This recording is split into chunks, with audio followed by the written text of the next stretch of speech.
je m'appelle Lou, j'ai 21 ans, j'ai le syndrome de Noonan. Je témoigne aujourd'hui pour donner des informations aux personnes qui en ont besoin.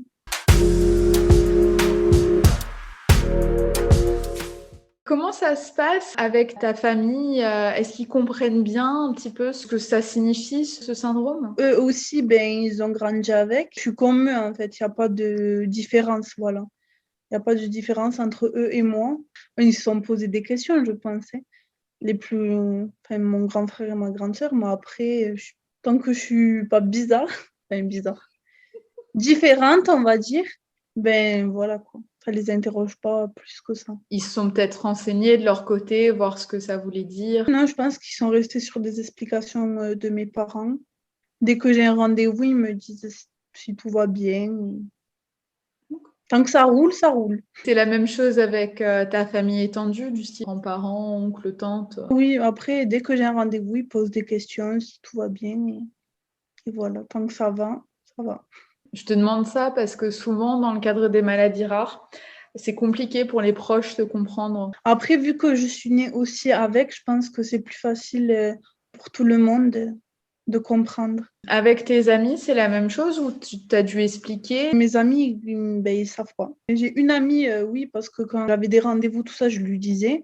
Mais après, tant que ça va, voilà quoi. Après, c'est pas plus interrogé que ça. Et vu qu'elle voit pas de différence entre elle et moi, je pense aussi qu'elle se pose pas de questions, sinon elle s'en poserait.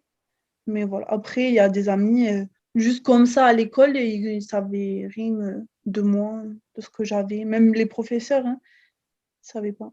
C'est pas quelque chose où tu disais que tu avais besoin d'en parler en fait. Ah non, bien au contraire. Ça restait un secret. T'étais pas à l'aise avec? Ben non, enfin, c'est pas d'être à l'aise avec ou pas, mais c'est que après, j'avais peur aussi, je pense, d'en parler et que eux-mêmes, ils fassent une différence entre moi et les autres. Même s'il n'y a rien d'extraordinaire, hein, mais c'est, on va dire, même moi, là, peut-être pas la première, mais on va me dire, ah, j'ai ça, je vais le regarder d'un autre œil. Toi, à ton niveau, tu n'en as pas parlé. Est-ce que tu recommanderais à d'autres gens d'en parler autour d'eux ou tu penses que c'est pas forcément nécessaire? Après, c'est un sentiment. Si tu en as besoin d'en parler, t'en parles parce que ça fait toujours du bien. Il ne faut pas le garder en soi. Moi, je ne voyais pas l'utilité de le dire, donc je ne le disais pas. Si tu veux pas le dire, tu le dis pas. Et si tu te sens de le dire, tu peux en parler. J'ai pas des recommandations à donner. C'est vraiment comme tu le sens. Faut pas que tu te sentes obligé de le dire parce que tu as ça, il faut le dire. Moi, je pense pas. À part si c'est vraiment grave. Moi, je sais que c'est pas grave, donc, pas grave.